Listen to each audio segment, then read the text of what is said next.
Hello my people guys.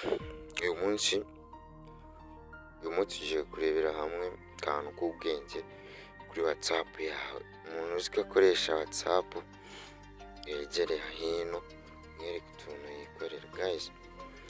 Urabona hari ukuntu uri online nk'umuntu akakwandikira, noneho yakwandikira agahita abibona ko umurebeye ubutumwa, hanyuma waba ushaka no kutamusubiza wagahita amenya yuko nyine umuriye sinye.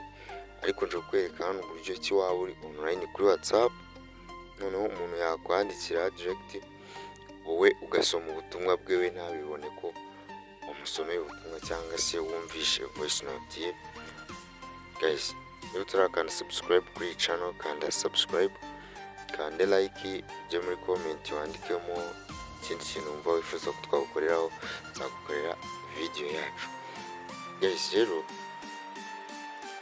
ikindi gikurikiyeho support yanyu ni ingenzi. Channel ni nshyashya, nzajya ibagezaho ibintu byinshi bigiye bitandukanye, settings ndetse n'ibindi byinshi cyane bigiye bitandukanye, ama FRP na phone nyine wifuza ko gukorera video kuri foromata, nabyo gukorera video ya phone wifuza wenda yakuboneye. Ikindi kibazo cyangwa inyunganizi bisiga muri comment, kandi like, share, subscribe kuri iyi channel.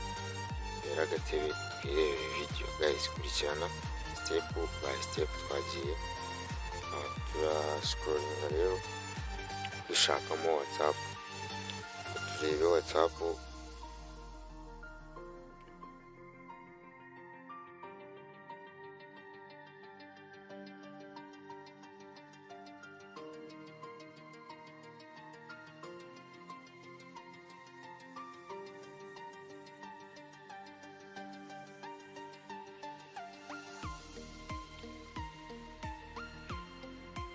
Okay guys, urakanda kuri app ya WhatsApp yawe, ubona ko duhindukiye hano kuri chat, kuri history, ukande kuri utuntu dutatu ndimo kukwereka, kandi setting dukwita tubangura video yihute ije mu nzira.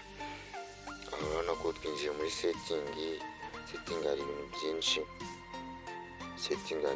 ariko byose urabyirengagiza guys.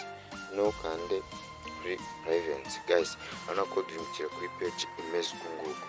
Ready receptors nafunguye twebwe gusa kugira ngo bikunde, uragafunga ku gatanu ndi kukwereka uri bugafunge, then umuntu nakwandikira ugasoma ubutumwa bwe, ntabwo ari bubone ko umusomeye message. Guys, kanda subscribe kuri channel. Ciao.